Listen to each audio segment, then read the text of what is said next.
Bien, buenos días. Vamos a continuar con la sesión de método de separación. Y bueno, les recuerdo dónde estábamos. Habíamos visto la cromatografía de reparto en sus dos modalidades, en fase reversa y fase normal. Y alcanzamos a analizar algunos ejemplos donde se podía ver el efecto de la polaridad del solvente sobre los factores de capacidad. Y estuvimos analizando este ejemplo que está aquí en la diapositiva. Déjenme cerrar el WhatsApp, por favor, porque hay mucho ruido. Ese. Y este ejemplo, como les decía, lo que mostraba era cómo afectaba la polaridad de la fase móvil sobre el factor de capacidad.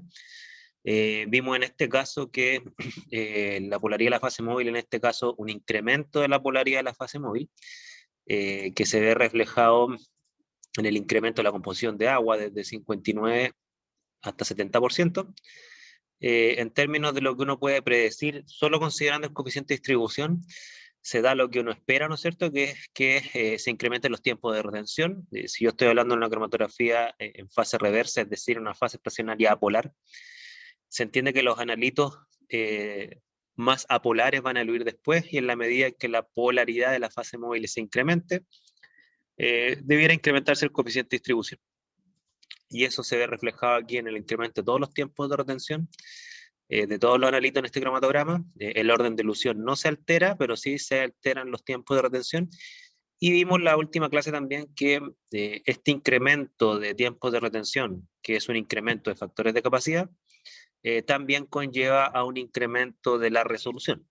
Es decir, a mayor factor de capacidad, mayor resolución, e incluso hicimos el cálculo, ¿ok? Y si mi memoria no me falla, nos fuimos de una resolución de 0,5 más o menos estimada al ojo, ¿no es cierto?, acá, a una resolución de 0,58, que eso significa un incremento de resolución bastante bajo, pero se incrementa de todas formas. Y discutimos por qué el incremento era bajo. El incremento era bajo por cuanto el factor de capacidad subía desde un valor demasiado alto, factor de capacidad de 5 a un factor de capacidad de 10.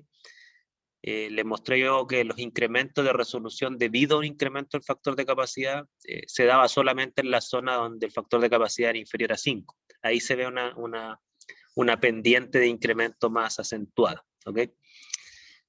Y bueno, hasta ahí creo que habíamos quedado, hicimos cálculos, ustedes me hicieron varias preguntas y todo esto en base a las expresiones de Snyder, ¿no es cierto?, de que relaciona factores de capacidad con polaridad. Vimos que estas expresiones no son perfectas, pero sí permiten hacer una predicción más o menos cercana a lo que ocurre en la realidad. Y esto nos da, por lo tanto, una variable más a considerar para mejorar un cromatograma, ¿cierto? O sea, esta parte no es excluyente de la primera parte que nosotros vimos, que es la teoría cinética de ilusión. Es decir, junto con las variables físicas de flujo, de diámetro de partícula, de largo de columna, uno también puede alterar la termodinámica de la cromatografía, que en este caso es la polaridad para este tipo de cromatografía, y hasta ahí quedamos, ¿ok?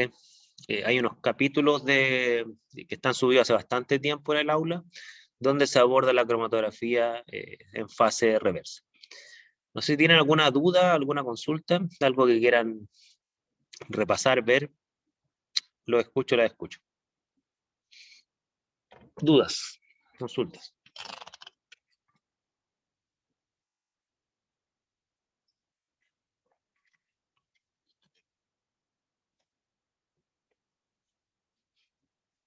Ok. No habiendo dudas, no habiendo consultas, vamos a continuar. Todavía no terminamos la cromatografía de reparto. Nos queda ver un par de cosas que son menores, pero que son importantes. Son menores en cantidad, pero son importantes en consideración. ¿Ok? Bueno, lo que uno ve en la práctica es, por lo tanto, una disminución del factor de capacidad al incrementar la apolaridad, que es como se muestra aquí en la figura. Por ejemplo, esta es una figura que muestra cómo varía el logaritmo del factor de capacidad en función de un incremento de la composición de metanol, entendiendo que el resto del porcentaje es agua, y lo que muestran las tendencias en general es algo más o menos que aparece en esta figura.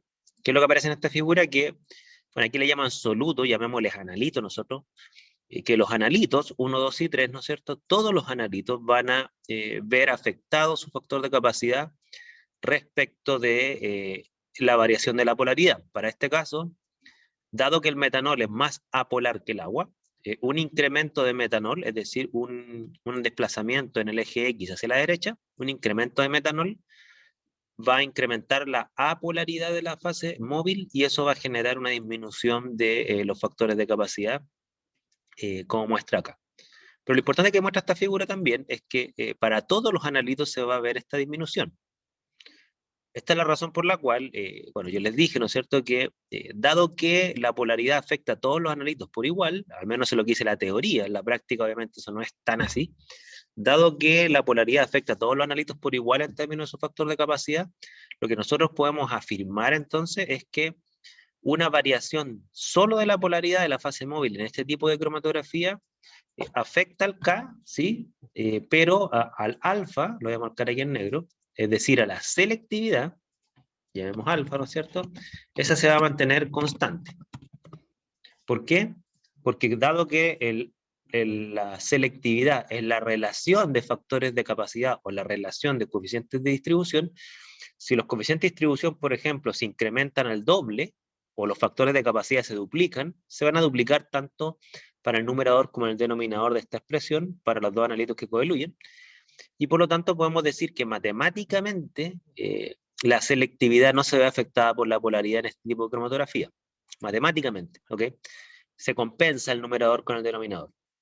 Entonces, de todos los términos de la expresión de Pugnel, llámese eficacia o platos teóricos, llámese capacidad y llámese selectividad, el único término que variaría, al menos eso es lo que nos dice la teoría, el único término que variaría al variar la polaridad en este tipo de cromatografía sería solamente el factor de capacidad. Por eso no puede hacer predicciones de cuál es el efecto que tiene sobre la resolución la composición de la fase móvil en términos de su polaridad. Ahora, dicho lo anterior, hay que entender que la cromatografía reparto en fase reversa,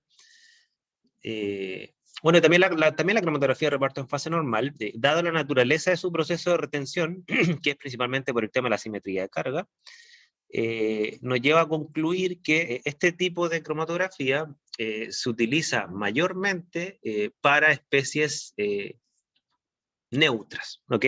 Una especie cargada, un anión o un catión, en este caso, no se podría retener bajo este tipo de cromatografía, por cuanto, como ustedes saben, un anión, ¿qué es lo que va a hacer? Primero, los aniones y los cationes son estables solamente en agua, si tuviésemos una fase que tuviese un porcentaje de agua, lo que va a hacer esos iones es rodearse de una esfera de agua y no va a permitir la retención sobre la fase estacionaria. Por lo tanto, tanto especies aniónicas como catiónicas van a tender a eluir en el volumen muerto. Entonces, las moléculas iónicas, como dicen acá, ¿no es cierto? Las moléculas ionizadas, las 100% ionizadas, van a tener tiempo de retención igual al tiempo muerto.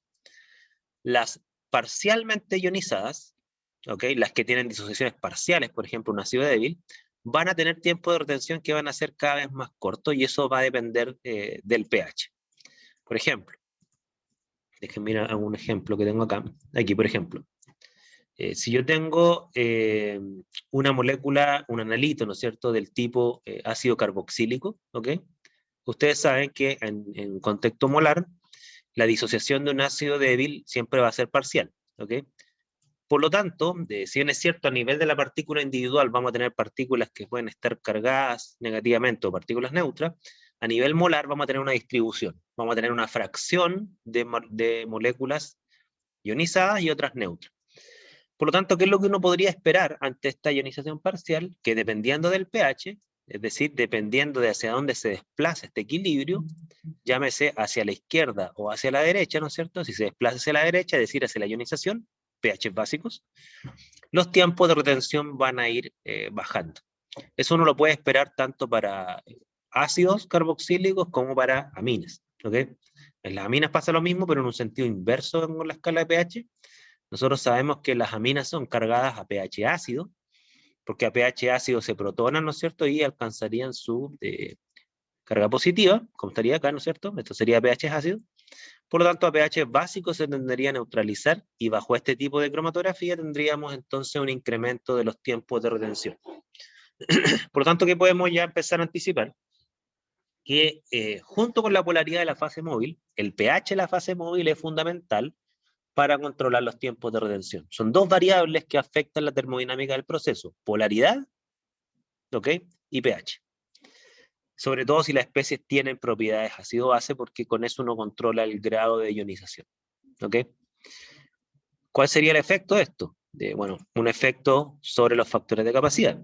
Por ejemplo, acá, en esta figura, aparece, y aquí entendamos por favor los ejes, en esta figura aparece que el factor de capacidad, eje I, ¿ok? El factor de capacidad, eje I, para analitos tipo ácido o analitos tipo básico, ¿ok? Se ven afectados por el pH. ¿Qué es lo que muestran estas curvas? Fíjense, aquí tenemos tres analitos, ¿no es cierto? Es un analito orgánico aromático, ¿no es cierto?, que tiene su grupo sustituyente en posición orto, meta o para. En el caso de la izquierda son analitos ácidos, en el caso de la derecha son aminas, es decir, también son anillos aromáticos con sustituyente amino en posición orto, meta, para. Y lo que podemos ver es una tendencia clara respecto de cómo varían los factores de capacidad.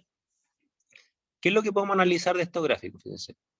Y aquí, por favor, si no lo encuentran una explicación, por favor me dicen y vamos a irlo discutiendo, ¿ya?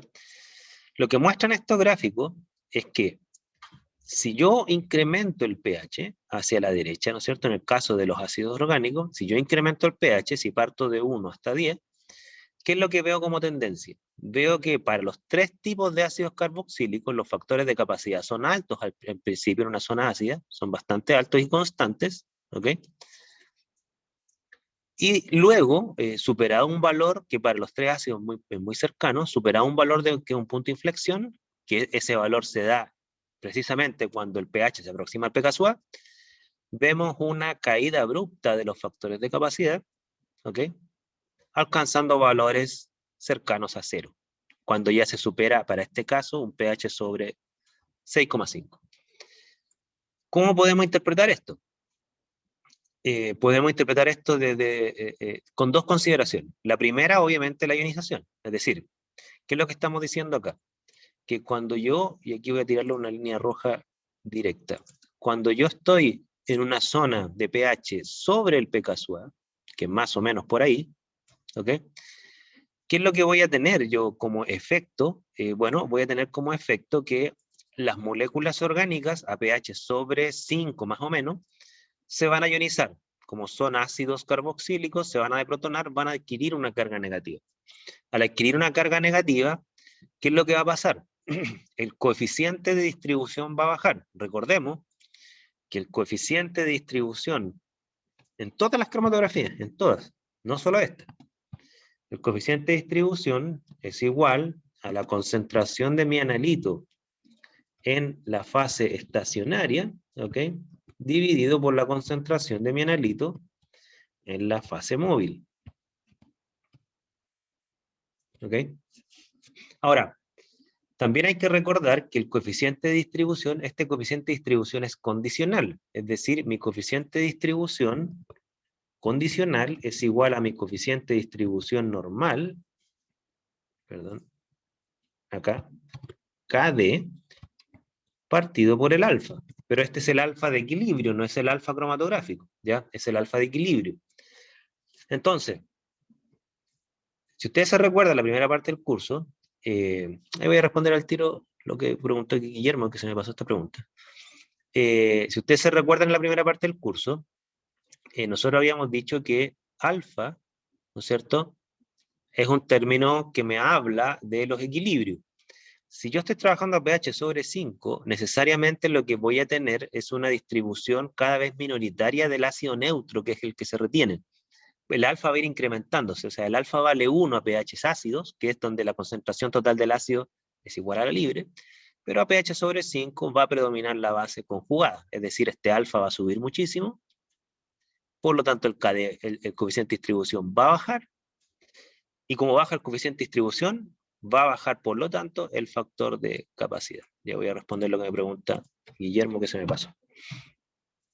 Y Guillermo me pregunta por qué el factor de capacidad tiene esos números si K partido por K menos 1 va de 0 a 1 o se refiere solo a K. Sí, se refiere solo a K, Guillermo. No se refiere al término capacidad de la resolución, no, se refiere solo a K, el factor de capacidad. ¿Ya? Ahora, la ecuación la tienes mal asociada, es K partido por K más 1, no menos 1. Es K más 1. Pero en este caso el eje Y se refiere solo al factor de capacidad, no a la división. Y me preguntan para que la base, ¿por qué para la base es más bajo los factores de capacidad y no llega a ser mayor a 4 a diferencia del ácido? Ya. Ahora nos vamos a referir al valor de los factores de capacidad. Yo primero voy a hablar de la tendencia, ¿no es cierto? La tendencia en el caso de los ácidos, como acabamos de decir, es que los factores de capacidad de los ácidos va a disminuir a mayor pH porque a mayor pH hay más ionización. ¿Ok? Y por lo tanto, si lo quieren ver matemáticamente, los alfa aumentan. En el caso de las bases, esto es al revés, y antes de responder la Catalina, para no perder el hilo de las tendencias, ¿no es cierto? En el caso de las bases, esto es al revés, es decir, nosotros, ¿qué es lo que tenemos? Tenemos que, voy a marcarlo aquí con azul, que en la zona ácida, acá, ¿no es cierto? En la zona ácida es donde los factores de capacidad bajan. ¿Por qué pasa eso? Repito, porque en zona ácida las bases se van a protonar, se van a ionizar. Al protonarse se transforman en cationes, es como el paso de amoníaco a amonio, ¿ok? Bueno, entonces a pH menores al pK sub A, que en este caso claramente está menor a 4, ¿no es cierto? Al ionizarse las bases, los alfas de las bases van a subir a pH ácido y por lo tanto los coeficientes de distribución van a bajar a pH ácido. ¿Ok? Y eso nos generaría a nosotros que los factores de capacidad bajen. ¿Ok? Ahora, habiendo visto este tema de las tendencias, y por favor si tienen dudas respecto a la interpretación de estas tendencias me lo preguntan inmediatamente, ¿no es cierto? Voy a responder el tema de los valores mismos de los factores de capacidad. Y vamos a comparar primero entre las mismas especies y después entre los dos grupos de especies. ¿A qué me refiero? Por ejemplo, si nos vamos al caso de los ácidos, ¿qué es lo que vemos acá? Fíjense, vemos que los factores de capacidad del ácido que tiene sustituyente en posición orto, ¿no es cierto?, son factores de capacidad más altos, siempre, que los que tienen sustituyente meta y los que tienen sustituyente para. ¿Ok? Recuerden que el sustituyente es un sustituyente polar, es el grupo carboxílico. ¿Ok? Entonces, ¿qué es lo que nos dice a nosotros las reglas que nos enseñan en química orgánica respecto a la polaridad cuando analizamos los sustituyentes en posición orto-meta-para, ¿no es cierto? Nos dice que cuando el sustituyente polar ácido carboxílico, ¿no es cierto?, está en posición orto, necesariamente lo que obtenemos acá es una mayor apolaridad del analito, y esa es la razón por la cual nos da factores de capacidad siempre más altos que los sustituyentes en posición meta y en posición para. ¿Ok? O sea, la razón por la cual existen factores de capacidad distintos entre un analito que solo varía la posición de su sustituyente, es que la posición del sustituyente es el que afecta la polaridad general de la molécula, la asimetría de carga total. Claramente se favorece una asimetría de carga menor cuando el sustituyente está en posición orto respecto a cuando está en posición para. ¿Ok? Esa es la razón por la cual tenemos factores de capacidad distintos para tres analitos que tienen una diferencia muy, muy menor, la posición del sustituyente. ¿Ok? En el caso de las bases pasa algo parecido, ¿no es cierto? O sea, pasa lo mismo, de hecho. En la posición orto siempre tienen una mayor apolaridad que en posición meta y para. Ahora, claramente aquí la diferencia a nivel de factor de capacidad se ve más marcada cuando nos vamos de posición orto a posición para. La posición meta tiene un factor de capacidad, digamos, bastante cercano y se tienden a solapar ambas curvas, ¿ok? Pero ya cuando nos vamos a posición para, ahí la diferencia de simetría de carga es más marcada y estamos viendo de factores de capacidad en la zona de alfa 1, ¿no es cierto?, donde no hay ionización. Nos estamos yendo de factores de capacidad un poco menor a 4 a a 2, o sea, baja casi a la mitad. ¿Ok? Ahora, respecto a la pregunta que hacía Catalina, claro, si comparamos los factores de capacidad de ácidos versus bases, ¿no es cierto?, que estaríamos hablando acá, de los ácidos, todos estos factores de capacidad, versus las bases, ¿no es cierto? Claro, aquí estamos hablando que tenemos factores de capacidad claramente mayores de los ácidos respecto a las bases. ¿Por qué? Bueno, recordemos que esto tiene que ver con la polaridad de la molécula, ¿ya? Bueno, aquí, ¿qué es lo que estamos viendo? Estamos viendo que las moléculas son prácticamente iguales, salvo su sustituyente, ¿ya? O sea, tenemos un anillo aromático, ¿no es cierto? Y tenemos un sustituyente que es de tipo ácido carboxílico y un sustituyente de tipo amina, ¿no es cierto? Y comparamos en las 3 posiciones del sustituyente en un anillo aromático, ¿ok? Pues bien, en este caso, ¿no es cierto?, ¿qué es lo que nosotros tenemos? Tenemos que claramente un sustituyente tipo carboxílico es más apolar que un sustituyente tipo amino, ¿ok? Los sustituyentes tipo amino tienden a ser más polares que los sustituyentes carboxílicos, porque recuerden que al menos los sustituyentes carboxílicos por lo menos tienen un carbono, ¿ya? Bueno, y tendrán el COH, ¿no es cierto? Algo así, ¿no es cierto? Perdón, me equivoqué acá. Disculpen que hace años que no veo química orgánica. COH, ¿no es cierto? Entonces, al menos tienen un grupo carbono, ¿no es cierto? Claro, en cambio los sustituyentes que son aminos, ¿no es cierto?, son más polares, ¿ok? Y por lo tanto, el hecho que sean más polares significa que los analitos tienen tiempo de retención menor. Sí, ahí lo repito, deme un segundo, ¿ya? Ahí los aminos tienen una polaridad menor. Por lo tanto, ¿qué es lo que podemos decir? Que la diferencia de factores de capacidad de ácido respecto a base para este ejemplo se debe a que los grupos carboxílicos, a pesar que son polares, ¿no es cierto?, son menos polares que los grupos aminos. ¿Ok? No sé si se entiende. Son menos polares que los grupos aminos. Ahora, respecto al tema de los sustituyentes, ¿no es cierto? Voy a tener que aquí hacer un dibujo. Que yo sé que me va a salir pésimo, pero para que ustedes se acuerden un poco, ¿ya? Ya, ¿cuál es la regla de la química orgánica cuando estamos hablando de sustituyentes, ¿no es cierto? Supongamos que tenemos un anillo aromático, ¿ok? Y este anillo aromático tiene, por ejemplo, un metilo. Aquí, un CH3. Acá. ¿Ya?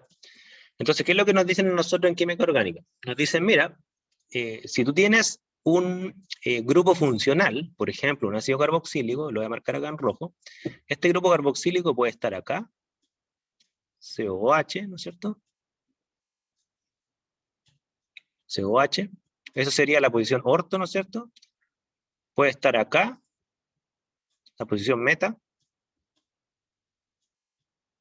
¿ok? O puede estar acá, la posición para.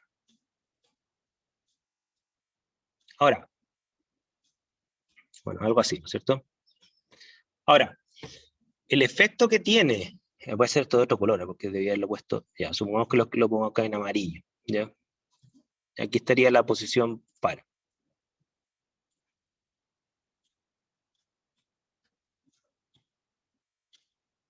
Ahora, el efecto que tiene la posición del sustituyente sobre la polaridad, ¿no es cierto?, va a depender primero si el grupo sustituyente es polar o apolar y si es donante o aceptor de electrones. Eso es lo que nosotros nos explican en química orgánica. En este ejemplo que estamos hablando de ácidos carboxílicos, ¿no es cierto?, por ser un grupo polar, lo que nos dicen es que, y aquí recuerden lo que nos muestra el gráfico, ¿no es cierto?, es que cuando el grupo sustituyente está en posición orto, ¿no es cierto?, que sería este, eso lo vuelve más apolar que cuando está en posición meta o para. Como lo vuelve más apolar, ¿no es cierto?, esto significa que sus tiempos de retención son mayores. Son mayores sus tiempos de retención, ¿no es cierto? Y por lo tanto son mayores sus factores de capacidad en la cromatografía de reparto en fase reversa, que tiene una fase estacionaria apolar, C8, ¿ok? O C18. Y pasa lo mismo con los sustituyentes amino, ¿ok? Por eso cuando uno ve... perdón, se me salí de la... Por eso cuando uno ve este gráfico, ¿no es cierto?, muestra que en ambos casos, ambos sustituyentes son sustituyentes polares, ¿no es cierto? En ambos casos, lo que nosotros estamos viendo son mayores factores de capacidad en la posición de sustituyentes orto, ¿cierto?, respecto de las sustituyentes para. ¿Ok? A eso me refiero. Ahora, esta regla no es siempre así. Recuerden que todo depende del tipo de sustituyente que estamos hablando. ¿Ok? Como aquí estamos hablando de sustituyentes que son polares, ambos, ácido carboxílico y base, por eso se da esa tendencia.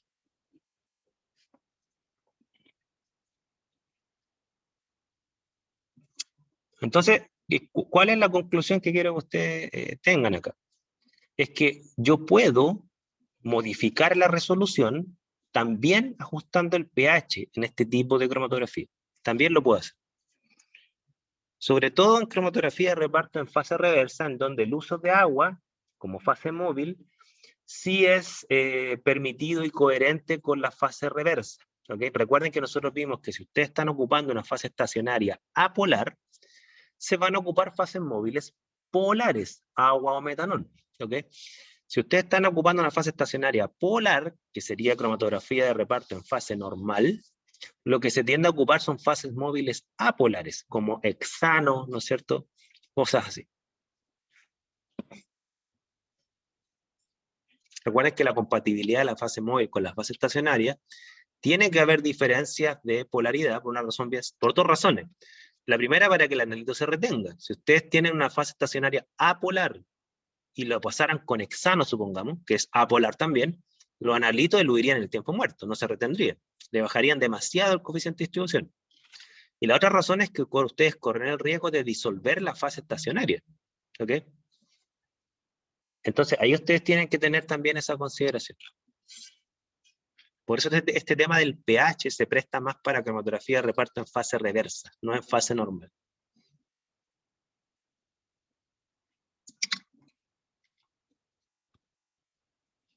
Dudas, consultas hasta acá.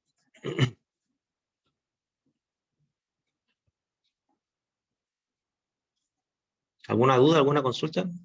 Vamos a analizar algunos casos para que vamos madurando esto, ¿ya? Entonces, si ustedes se dan cuenta, si yo cambio la polaridad, yo voy a afectar solo los factores de capacidad, pero no la selectividad. ¿Ok? Sin embargo, si yo modifico el pH, yo ahí sí puedo afectar la selectividad, no solo los factores de capacidad, sino que la selectividad cromatográfica. Por ejemplo, si yo estoy separando un ácido y una base, y yo cambio el pH, puede que el pH en una zona de pH afecte solamente la capacidad del ácido y no de la base, o viceversa. ¿Ya? Vamos a ir analizando algunos casos para que ustedes vayan considerando estas variables. ¿Ok? Por ahora me interesa que vean las tendencias, después vamos a aplicar estas tendencias. O sea, con esto estamos complejizando la cromatografía en sus dos dimensiones, la dimensión físico-cinética, que ya la vimos, y la dimensión termodinámica. Mira, denme un segundo, para saltarme algunas cosas. Déjeme buscarle un cromatograma, así que aquí tengo algunos. A ver. Miren. A ver, analicemos este caso, y aquí quiero escuchar sus opiniones. Fíjense. Aquí tiene usted un cromatograma, los voy a guiar primero con la información. ¿Ya? La idea es que después ustedes sean capaces de, sin guía, comprender toda esta información. Yo creo que ya lo saben hacer, pero en caso que alguien esté un poco atrasado en este tema, interpretemos la información. ¿Ya? ¿Qué es lo que nos entrega este cromatograma? En mi opinión, nos entrega toda la información, tanto física como termodinámica. Nos dice las dimensiones de la columna. Aquí está. ¿Ok? Nos dice además que qué fase móvil ocupa. Agua con un porcentaje de TFA, que debe ser una sustancia que regula el pH, no me sé la sigla de TFA, pero normalmente las sustancias minoritarias, las que tienen una concentración, es un soluto que se le agrega al agua, Y ese soluto normalmente tiene funciones termodinámicas. Por ejemplo, regular el pH, una posibilidad. ¿Ya? Nos dice que aquí se ocupan 2 eluyentes como fase móvil, ¿ok? Son 2 eluyentes, agua y acetonitrilo. Y esos eluyentes se aplican en una fase móvil mezclados. O sea, 60% el eluyente B, 40% el eluyente A. El eluyente B es acetonitrilo orgánico, el eluyente A es agua. Se mezclan ambos en una proporción de 40-60. Isocrático, ¿qué quiere decir isocrático? Quiere decir que en todo el cromatograma se ocupa la misma fase móvil, no se cambia esa mezcla, ¿ok? En los 10 minutos. Eso quiere decir isocrático. Flujo 1 ml minuto, ¿ok? Nos dicen hasta cuál es el detector, después vamos a hablar de detector en cromatografía. Bueno, esta es una cromatografía de reparto en fase reversa, eso no lo dice la figura. Bueno, en realidad de la ficha técnica donde la saqué sí lo dice. O sea, aquí hay que entender que esto es RP HPLC, que se llama, o sea, fase reversa, reverse phase HPLC. Y aquí están los resultados acá abajo, ¿no es cierto? Y incluso no solamente nos dan los picos cromatográficos, sino que nos dicen además cuál es la estructura molecular de estos analitos, ¿ok? Es decir, son todos ácidos carboxílicos. Son todos ácidos carboxílicos, ¿ok? Tienen una estructura molecular común, que no sé cuál es exactamente, pero aquí está la estructura molecular común, la base hipúrica, ¿ok? Y lo único que varía entre ellos es que tienen un sustituyente metilo en distintas partes de la cadena, ¿ok? En el carbono 2, en el carbono 3 y en el carbono 4. Y esa sola diferencia les genera tiempos de retención distintos, ¿ok? Entonces, consulta. ¿Qué problema le ven a este cromatograma? Primero identifiquemos problema a este cromatograma. Este cromatograma se utiliza para vender columnas, ¿no? Y así todo uno lo puede criticar. Lo escucho, los leo, las leo. A ver, aquí dicen algo. Señales muy separadas entre el anito 2 y 3. Ya, bien. Ese se llama el ojo del químico industrial, el que ve pérdida de plata en pérdida de tiempo. ¿Ok? Aquí hay un problema, ¿no es cierto? Súper. ¿Qué otro problema? Vamos a hacernos cargo de ese problema. ¿Qué otro problema? Tailing, ¿ya? O sea, ¿qué quiere decir tailing? Que se ven señales no simétricas, se ven con cola. Por ejemplo, aquí hay una cola, voy a marcarlo con otro color, para que quede más claro. Voy a marcar el tailing acá. ¿Qué significa tailing? Que la señal no es simétrica. Por ejemplo, aquí en vez de bajar, ¿no es cierto? Acá y caer simétricamente, que hay una cola acá. Hay una cola acá, hay una cola acá. Todos tienen cola en realidad. No es tanto tailing, pero sí, ok, acepto el tema del tailing, ¿ya? Mala resolución de la pareja 3 y 4. Súper, ¿no es cierto? Aquí voy a marcarla en verde. La pareja 3 y 4 presentan un grado de solapamiento. Claramente esa resolución es menor a 2. ¿Ya? Al ojo les digo menor a 2. Podemos hacer el cálculo, pero es muy fácil darse cuenta que es menor a 2. Ahí llevan 3 problemas. A ver, fíjense. Pregunta. Así, esto es una pregunta profesional. Imagínense que estamos aquí en una reunión de trabajo, ¿no es cierto? Ustedes trabajan en una empresa que ofrece servicio analítico. Hay una reunión, las ventas están bajas, las ganancias están bajas, ¿no es cierto? La estabilidad de la empresa peligra, está ahí números rojos. Y bueno, y hay que ver formas de mejorar esto, ¿no es cierto? Y obviamente ustedes apuntan a problema analítico de este cromatograma. Y bueno, hay que resolver este problema analítico. ¿Por qué? Porque como ustedes se dieron cuenta, hay pérdida de tiempo, además hay problema de resolución, o sea, eso genera que los resultados no sean tan confiables como uno quisiera, y obviamente que poca confiabilidad nos podría afectar, digamos, a la hora de que contraten nuestros servicios. Entonces, bueno, hay que proponer soluciones. Propongan soluciones. Problema 1. Separación de tiempo entre el anelito 2 y 3. ¿qué harían para mejorar ese problema o intentar resolverlo o achicar ese problema? ¿Ya? Los problemas se pueden eliminar, se pueden minimizar.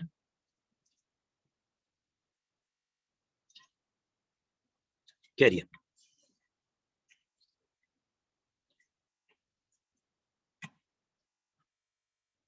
¿Cómo resolverían el problema del tiempo perdido entre la señal 2 y 3?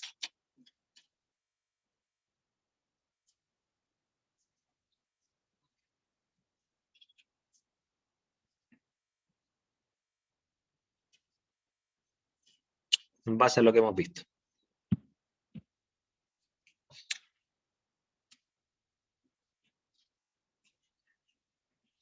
Y aquí dice hacer más polar la fase móvil. A ver, ¿a qué te refieres, Liliana? ¿Te refieres, por ejemplo,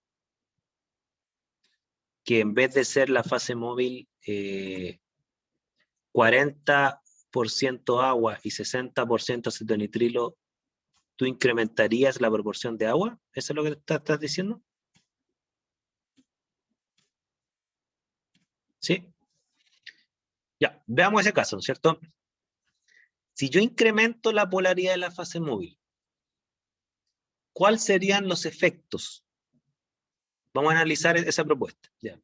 Incrementamos la proporción de agua. No vamos a calcular cuánto, podríamos calcularlo, ¿ya? Pero para eso habría que fijarse un parámetro. Pero vamos primero el razonamiento cualitativo, después nos podemos ir a lo cuantitativo. Yo incremento el agua. ¿A quién afecta el incremento de agua? ¿A qué variables cromatográficas afectaría el incremento del agua? Es decir, ir de 40% agua a un porcentaje mayor, el que sea. Afectaría acá. Ok. Ya cambió de opinión Liliana. Quiere hacerla más apolar. Ok. Bajamos el porcentaje de agua entonces. Bajamos el porcentaje de agua.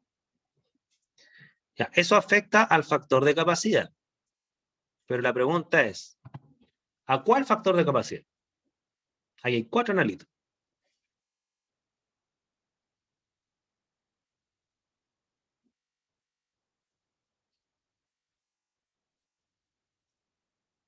¿A cuál factor de capacidad afecta? ¿Y en quién y hacia dónde? ¿Lo sube, lo baja?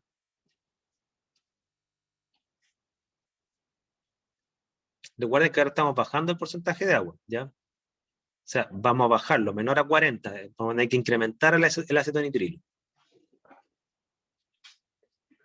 Ustedes dijeron, la polaridad afecta al factor de capacidad. Ok, pero ¿a cuál factor de capacidad? ¿Y en qué sentido? ¿Lo sube o lo baja?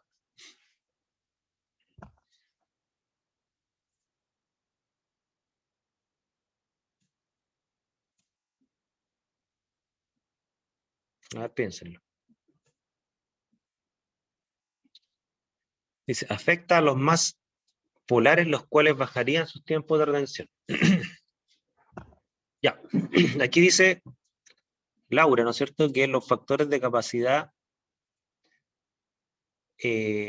bueno, la respuesta es que bajarían los tiempos de retención. O sea, si bajan los tiempos de retención, quiere decir que bajan los factores de capacidad. ¿Ya? Ahora, una aclaración, ahí en el caso de la respuesta que te está dando Laura. Tú tienes razón que fase móvil más apolar, la fase móvil más apolar bajaría los tiempos de retención, pero no bajaría los tiempos de retención solo de los analitos más polares. Los bajaría de tiempo de retención de todos los analitos, los 4. ¿Por qué los 4? Porque el hecho que los 4 tengan tiempo de retención distinto al tiempo muerto, quiere decir que todos los analitos tienen un grado de apolaridad, todos. Si aquí hubiesen analitos 100% polares, o sea que tienen una simetría de carga absoluta, así como casi como el agua, ¿no es cierto? Ahí eluirían en el tiempo muerto y no habría ningún efecto de la polaridad sobre su tiempo. ¿Ok? Entonces lo que quiero aclarar es que, repito, al bajar la polaridad de la fase móvil, que es lo mismo que bajarle su porcentaje de agua, es lo que estamos diciendo acá, van a bajar los factores de capacidad porque van a bajar los tiempos de retención, pero en este caso los tiempos de retención de los 4 analitos. ¿Ok? Repito, los únicos analitos que no verían afectado su tiempo son los que tienen 0 afinidad por la fase estacionaria. Y aquí no hay ninguno, porque el tiempo muerto está acá. ¿Ok? Ahora, Guillermo dice una cosa que es muy importante, ¿ya? Dice, en realidad lo planteas como pregunta y la respuesta es sí, dice, ¿y también perderíamos resolución o no? Efectivamente, o sea, si yo bajo los factores de capacidad, necesariamente va a bajar la resolución. ¿Ok? Es decir, al bajar el factor de capacidad, nos va a generar un efecto sobre la resolución. Dicho de otra forma, al bajar la polaridad bajo los factores de capacidad de todos, por supuesto que estaría aportando a este problema, a esta ventana de tiempo, la estaría acortando, ¿no es cierto? No es lo mismo que dos analitos se separen por 3 minutos de ventana, a que dos analitos se separen por 1 minuto de ventana. Por supuesto que al bajar la polaridad de la fase móvil, en algo estaría aportando a los problemas de las ventanas de tiempo perdidas, ¿no es cierto? Que sería lo que estoy marcando acá en rojo nuevamente, porque lo borré acá.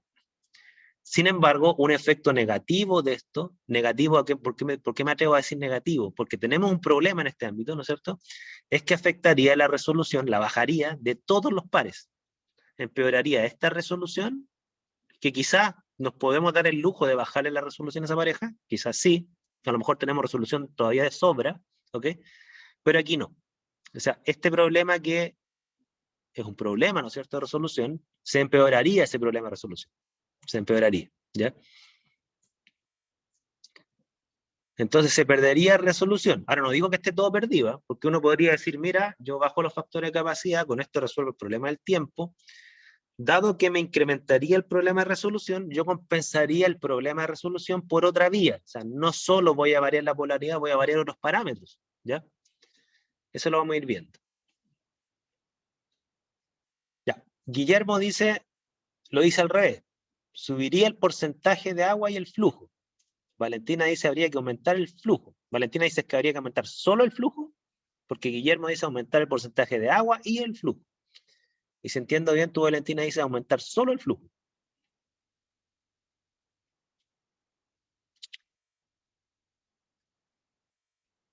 Y el diámetro de partícula. Ya, vamos por partes. Ya. ¿Les quedó claro el efecto que tiene la polaridad sobre los tiempos y la resolución? Porque ahora vamos a ir al tema del flujo y vamos a ir al tema del diámetro de partícula, ¿ya? Porque claro, miren, aquí Guillermo dice, yo subiría el porcentaje de agua. Ya, si yo subo el porcentaje de agua, voy a olvidarme del flujo por ahora, ¿no es cierto? Obviamente que lo que yo esperaría es el efecto inverso. ¿A qué me refiero el efecto inverso? Si yo subo el porcentaje de agua, va a subir los factores de capacidad y va a subir la resolución. Y ustedes me dirán, bueno, eso es súper bueno porque tenemos un problema de resolución, es decir, al incrementar el porcentaje de agua, voy a borrar todo esto que está acá, al incrementar el porcentaje de agua, este problema, el de resolución, se podría resolver. ¿Ok? Se podría resolver, al menos cualitativamente. Pero recuerden que si yo incremento el porcentaje de agua, voy a hacer que la separación entre los picos cromatográficos sea mayor. Todos los tiempos de retención van a aumentar, todos. Y por lo tanto, esta ventana de tiempo también se va a multiplicar. Por ejemplo, si el tiempo de retención de la especie 2 son 3 minutos y el de la 3 son 6 minutos, a lo mejor ahora el tiempo de retención de la especie 2 no va a ser 3 minutos, va a ser 5 minutos, y el de la especie 3 no va a ser 6 minutos, va a ser 9 minutos. Entonces, mejoraríamos la resolución, pero empeoraríamos este problema de ventana de tiempo. ¿Ya? Entonces, vámonos yendo a la otra variable que usted dice. Diámetro, flujo, cambiamos la columna. Guillermo dice, profe, ¿hay fondos para adquirir una nueva? Mira, supongamos que sí, pero como ustedes, como químicos industriales que se están formando, ¿no es cierto? Una cosa es que exista capital para invertir y otra cosa es que te acepten esa inversión si es que tú convences que esa inversión va a ser rentable. ¿Ya? Entonces, supongamos que hay capital, o sea, hay fondos, pero que no te los van a dar solamente porque te alcance para comprar una columna. Te los van a pasar en la medida en que esa columna, al comprarla, ese dinero invertido se recupere, genere retorno, ¿ya? Asumamos que el tema del retorno está bien, o sea, tienen un negocio suficientemente lucrativo para que al invertir 2 millones de pesos en una nueva columna, esos 2 millones de pesos se van a recuperar antes de 5 años, ¿ya? Que es el típico cálculo que se hace con estas tasas de interés, de retorno y cosas por el estilo, ¿ya? Bueno, vamos ahora a las variables y vamos a ir viendo el tema de la columna, porque si uno dice, hay fondos para escribir una nueva columna, la pregunta es, ¿y qué variables distintas debiera tener esa columna respecto a esta para resolver los problemas? Ustedes mencionaron el tema del flujo. Perfecto. Yo les hago la pregunta. ¿Pero cómo variarían el flujo? ¿Lo suben o lo bajan?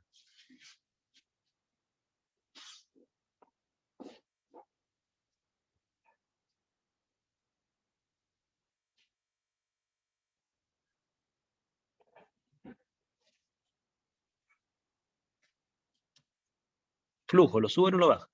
Lo suben. Al subir el flujo, ¿qué esperan modificar? ¿O qué se modificaría debido a un cambio de flujo? Los tiempos de retención. Súper. Disminuirían. ¿Ustedes quieren aumentar el flujo desde el comienzo, desde tiempo cero, o quieren cambiarlo en algún momento del cromatograma? Los HPLC permiten eso. Permiten hacer lo que se llaman gradientes. No necesariamente tengo que partir a un flujo de 2 ml minuto, podría aplicar ese flujo más adelante. Desde el analito 2. Ya. O sea, lo que están diciendo acá es que acá, ¿no es cierto? Acá cambiamos a 2 ml minuto. O sea, aquí tenemos un flujo de 1 ml minuto, ¿no es cierto? Y cuando ya cumplimos, no sé, casi 4 minutos, aquí cambiamos a 2 ml minuto. Pregunta. Ya, si ustedes hacen eso, ya, solucionan un problema. Y eso se puede ver hasta intuitivamente. O sea, si yo duplico el flujo, ¿no es cierto? Esta ventana de tiempo que está acá, que es una ventana de tiempo de más o menos 3 minutos, ¿no es cierto? Yo la podría acortar. O sea, si esta ventana de tiempo era de 3 minutos a un flujo de 1 ml minuto, al duplicar el flujo, esta ventana de tiempo ya pasaría de 3 minutos, ¿no es cierto? Voy a escribirlo acá. De 3 minutos, podríamos bajar esa ventana de tiempo a la mitad, 1.5 minutos. ¿Ok? Ya, ahí yo les compro eso, ¿no es cierto? Que resolverían en parte esta ventana de tiempo. Vuelven el cromatograma más corto. Súper. ¿Qué efecto tiene el flujo sobre la resolución?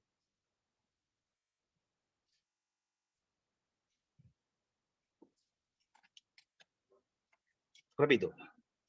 Aquí dice Valentina que disminuye la resolución.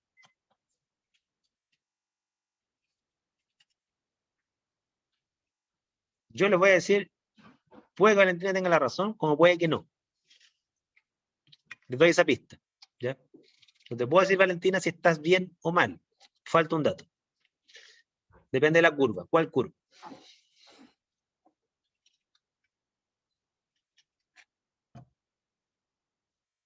Ya, ahí están hablando del mismo idioma todos, ¿no es cierto? Depende de la curva que habla de los fenómenos de dispersión. La dispersión longitudinal es una, la resistencia de transporte de masa es otra. En el fondo estamos hablando de la curva de Van Dinter, ¿ya? El efecto que tiene el flujo sobre esta resolución podría ser positivo o negativo, es decir, un incremento de flujo podría aumentar la resolución o podría disminuirla, como ustedes están respondiendo de buena manera, ¿no es cierto? Dependiendo de la zona de Van Dinter donde estamos. Para los que no se acuerdan, la zona de Van Dinter, recuerden, esta sería la curva de Van Dinter. Aquí la voy a marcar en rojo, ¿no es cierto? Aquí estaría la curva de Van Dinter, ¿ok? Recuerden que el eje Y es la altura del plato teórico equivalente, H, ¿ok? Recuerden que el eje X es velocidad lineal, que es proporcional al flujo, ¿ok? No es igual al flujo, es proporcional al flujo. Entonces, claro, Si estamos, por ejemplo, si al trabajar a 1 ml minuto estuviéramos, voy a marcar aquí en azul, si al trabajar a 1 ml minuto estuviéramos acá, en estas, ay, perdón, me quedo en rojo, aquí, estuviéramos en esta zona de Van Dinter, ¿ok? Supongan que aquí estamos en la zona de Van Dinter a 1 ml minuto. Si fuese ese el caso, ¿ok? Aquí fuese, voy a escribir en negro, 1 ml minuto, ¿no es cierto? Si estuviésemos ahí a 1 ml minuto y ustedes me dicen quiero aumentarlo a 2 ml minuto, claro, eso sería bueno siempre y cuando 2 ml minuto estuviese acá. Por ejemplo, si aquí estamos a 2 ml minuto, si fuese ese el caso, esa información no la tenemos en este cromatograma, ¿no es cierto? Si aquí fuese, repito, 2 ml minuto, voy a escribirlo acá. Ahí estarían ustedes en una situación ideal. ¿Por qué ideal? Porque esto quiere decir que al aumentar el flujo, disminuirían la altura del plato teórico equivalente, y eso tendría un efecto positivo sobre el tiempo, es decir, disminuirían los tiempos ciertamente, pero al disminuir H también, ustedes tendrían un mayor N. Y por lo tanto tendrían una mayor resolución. ¿Ok? Una mayor resolución. Pero eso sería solo si la condición inicial y final se mueven ahí, en esas zonas de Van Dinter, porque si ustedes hubiesen partido a 1 ml minuto y 1 ml minuto hubiese estado, no ahí donde dijimos, sino que hubiese estado acá, claro, si ustedes están aquí a 1 ml minuto y se desplazan a 2 ml minuto, irían de aquí a aquí. Eso incrementaría la altura y empeoraría la resolución. ¿Se fijan? Entonces, el incremento del flujo tendrían que evaluar si aumenta o disminuye la resolución, porque con la información que da el cromatograma nosotros no sabemos la curva de Van Dinter. ¿Se entiende eso o no? Entonces, por eso yo dije que lo que decía Valentina podía estar en lo correcto o no, porque va a depender en qué zona de Van Dinter nos paramos inicialmente a 1 ml minuto, y a dónde iríamos a parar a 2 ml minuto. O sea, depende de la curva. ¿Ok? Entonces, cuando Liliana dice los efectos sobre la dispersión o difusión longitudinal, claro, en esta condición inicial, que hubiese sido la óptima, ¿no es cierto? Si nuestra condición inicial de 1 ml minuto y nuestra condición final de 2 ml minuto hubiese representado esta zona, ahí hubiese pasado lo que dice Liliana. O sea, al incrementar el flujo, yo disminuiría la dispersión porque estoy disminuyendo la difusión longitudinal. Eso es lo que pasa en esta zona de la curva. Disminuyo la difusión longitudinal y por lo tanto mejoraría la resolución. O sea, ahí ganaría desde todo punto de vista, menores tiempos y mayor resolución. Es el mundo ideal. ¿Ya? Entonces la respuesta a eso es que el flujo podría ser una solución, pero habría que evaluar su efecto experimentalmente. ¿En qué zona estamos, Guillermo? Ni idea, porque no la da el cromatograma. Y ahí lo único que ustedes tendrían que hacer es evaluar eso experimentalmente. Tendrían que literalmente variar el flujo y medir la resolución al flujo inicial y al flujo final. ¿Ok? Pero es plausible pensar que podría mejorar la resolución. O sea, no es algo ilógico. Podría ser lógico. ¿Ya? Aquí Valentina dice, ¿y no se puede aumentar el flujo solo entre dos analitos? Ya, a ver, deja hacerme cargo de esa pregunta la pregunta que hace Valentina. A ver, ¿a qué te refieres tú, Valentina, solo entre dos analitos? ¿Te refieres, por ejemplo, a que aumentemos el flujo solamente entre el analito 3 y 4? Porque, por ejemplo, aquí estamos aumentando el flujo solamente entre el analito 2 y el 3 y el 4. ¿Ya? O sea, el flujo tú lo puedes aplicar en cualquier momento. Tú puedes cambiar el flujo de 1 ml minuto a 2 ml minuto en cualquier momento del cromatograma. ¿Ya? El hecho es que si se aplica acá, como dijeron, ¿no es cierto? Se aplica luego de la elusión del analito 2, ¿ok? Que es la línea roja que está marcada acá, ¿no es cierto? Si se aplica ahí, necesariamente el efecto sobre la resolución va a ser sobre la pareja 3 y 4. No sobre la pareja 1-2. La pareja 1-2 ya lo huyó. O sea, la resolución de la pareja 1-2 sería exactamente la misma que la que aparece en la figura. ¿Ya? Entonces, Álvaro dice, ¿se alcanzaría la mayor resolución? Depende de la zona de la curva. ¿Okay? Aquí lo aplicamos entre el analito 2 y 3. Quiere decir que este nuevo flujo afectaría la resolución de la pareja 3 y 4. Y aquí dicen, entre el analito 2 y 3, aumentar el flujo y después del 3, disminuir el flujo. O sea, aplicar un segundo gradiente que se puede hacer, ¿no es cierto? Aplicarlo acá. Ahora, ¿cuál es el problema de eso? ¿No es cierto? Es que, como ustedes aplicaron un mayor flujo a partir del tiempo de la elusión de la especie 2, ya afectaron la hidrodinámica de la especie 3 y 4. El analito 4 ya viene eluyendo a ese flujo. O sea, cuando ustedes vuelven a recuperar el flujo luego que eluyen el analito 3, ¿no es cierto? El analito 4 ya fue afectado su altura de flotatorio equivalente. O sea, al disminuir el flujo, claro, en teoría ustedes podrían volver a recuperar algo de la resolución, pero nunca recuperarían, si es que la resolución fuese empeorada por esto, ¿no es cierto? Nunca recuperarían la resolución que aparece en esta figura, ¿ya? Porque recuerden que los analitos ya están eluyendo al flujo de 2 ml minuto. El analito 3 y 4 ya están avanzando en la columna, o sea, ya afectaron su hidrodinámica.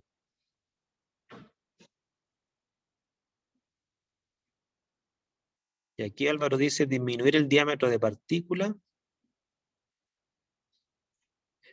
Ya, vamos a hacernos cargo del diámetro de partícula. Antes quiero ir entre el anito 2 y 3 y después disminuir el flujo inicial desde el anito 3 en adelante. Ya, bueno, ahí creo que te respondiste, Valentina, creo que me entendiste, ¿no es cierto? Porque claro, poner ventanas de flujo no quiere decir que los analitos están esperando, ¿no es cierto?, a eludir por la columna. Y ustedes ya inyectaron todos juntos. Y van los 4 avanzando. Y los 4 van avanzando 1 ml minuto hasta la primera ventana de tiempo, que sería la primera línea roja. Si usted aplica nuestro segundo gradiente, el primer gradiente ya afectó a la pareja. Eso hay que tenerlo presente, ¿ya? Esto no es como una línea de salida de que yo voy así como diciendo ya, parte analito 1, parte analito 2, parte analito 3, van los 4, vaya huyendo. Hay que tenerlo claro eso.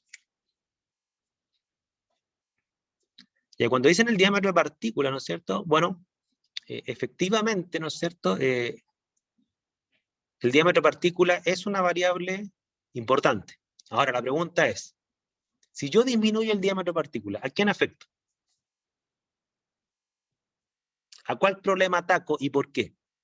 Porque recuerden que hay 3 problemas. Está el tailing, ¿no es cierto? Está el tema de la ventana de tiempo entre el analito 2 y 3, que ustedes ya se han referido a ese problema desde varios puntos de vista. Súper. Hablaron de polaridad, cambio de flujo, está bien, ¿no es cierto? Ahora, el diámetro de partícula, ¿qué problema ataca? La resolución. Ok. ¿Cómo la ataca? ¿Qué esperarían ustedes obtener como resultado si es que yo comprara una columna con un diámetro de partícula menor? ¿A qué me refiero menor? Este es el diámetro de partícula de la columna que estamos ocupando, 5 micrómetros. No confundir diámetro de partícula con diámetro de columna. Este es el diámetro de la partícula de fase estacionaria, no el diámetro del cilindro. El diámetro del cilindro es este. ¿Okay? Estamos hablando del diámetro de la partícula. Ya, aquí dice que mejora la solución. Están en lo correcto. ¿Por qué? Están en lo correcto. O sea, menor diámetro de partícula, mayor resolución. ¿Pero por qué? Porque influiría en el H. Súper. ¿Cómo influiría en el H? ¿Sube el H, baja el H? ¿Qué es lo que hace?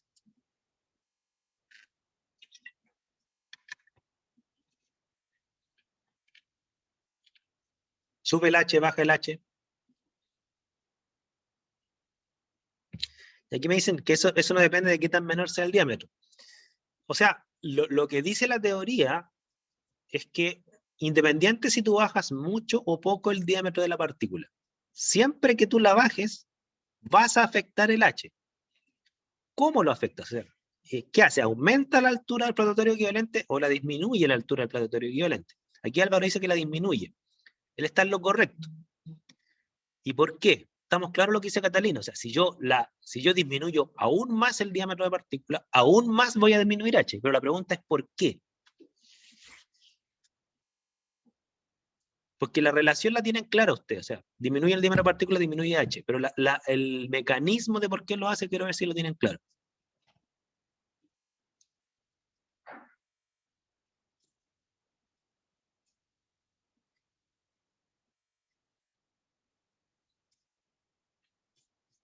yo creo que voy a responder en parte también lo que me está preguntando Catalina. Fíjense, ¿qué es lo que nos dice la teoría? Perdón, ¿qué es lo que nos dice la experiencia, las mediciones experimentales? Nos dicen que si yo en verde tengo una columna, supongamos que esta columna fuese la columna de diámetro de partícula de 5 micrómetros, una columna con un diámetro de partícula menor, el que sea, ¿no es cierto? Necesariamente me va a dar así. Y si es aún menor, de amarillo, más bajo, ¿ya? ¿Por qué al disminuir el diámetro de partícula disminuye la altura? ¿Cuál es la respuesta a esto? O sea, en verde sería 5, en rojo, por ejemplo, sería 2 o 3, lo que ustedes quieran. En amarillo sería 2, por ejemplo.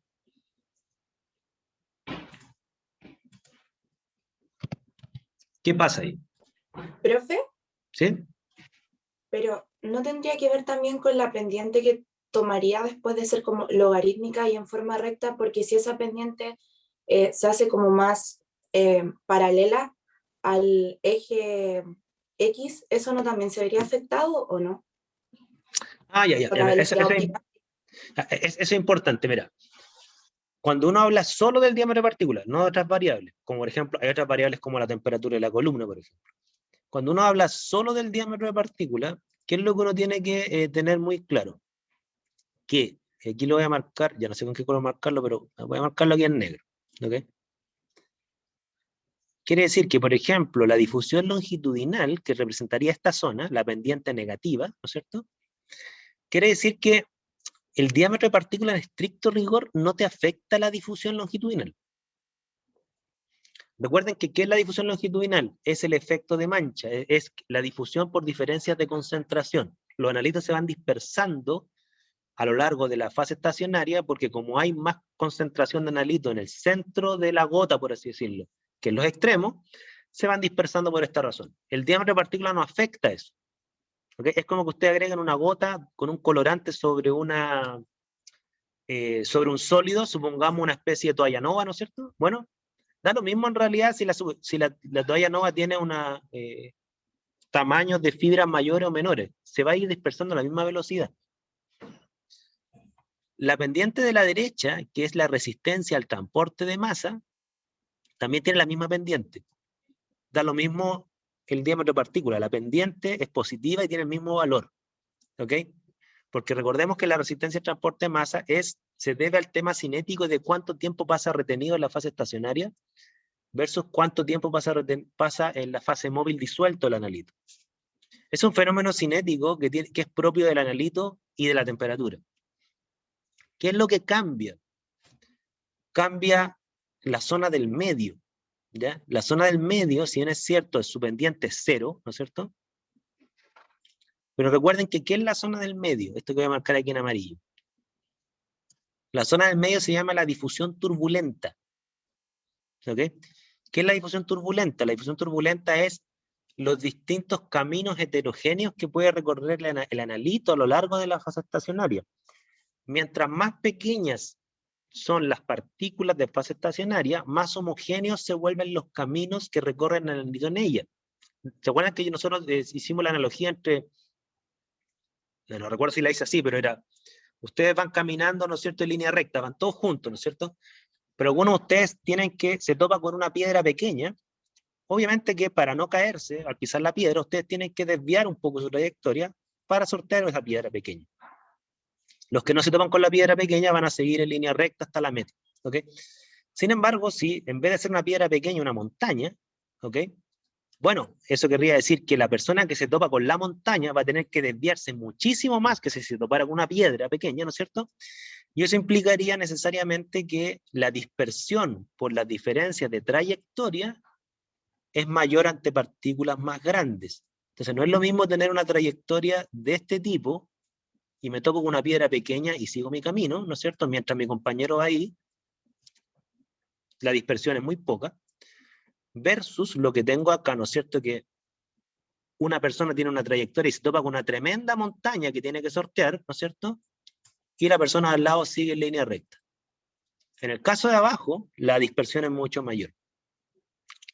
Entonces, cuento corto, mientras menor el diámetro de partícula, menor altura porque se minimiza la difusión turbulenta. Esto que está acá. ¿Ya? No sé si se entiende. Oye, pasé el tiempo, perdón. No sé si se entiende. De todas maneras, si no lo entienden, lo vamos a retomar en la próxima clase. Por lo pronto le voy a dar solamente la respuesta final, ¿no es cierto? Si yo tengo una columna exactamente igual, pero con un diámetro de partícula menor, el efecto que uno debiera ver es simplemente que los tiempos de retención son exactamente iguales, no cambian, exactamente iguales, pero ¿qué es lo que va a cambiar? Menor diámetro de partícula, menor dispersión. Menor dispersión quiere decir que los picos cromatográficos van a ser todos más estrechos. Todos más estrechos. ¿Ok? Bueno, me sale dibujo horrible, ¿no es cierto? Pero ustedes me entienden. Todos más estrechos. Todos van a tener un ancho menor. Todos van a tener un ancho menor. ¿Ok? Es decir, mejoraría la resolución de todo. De todo. Esa es la solución mejor para las resoluciones. La solución para una mejor resolución, siempre la mejor es menor diámetro de partícula, porque todos los otros parámetros no se ven afectados. Pero eso implica otra columna. Mucha plata. Vamos a retomar este caso la próxima clase mañana para recordar esto. Vamos a continuar con la discusión del diámetro de partícula. ¿Ya? Voy a dejarlo hasta acá porque si no, no va a tener descanso. Que estén bien y cuídense, por favor. Nos vemos. Chao, chao. Chao, profe. Saludos.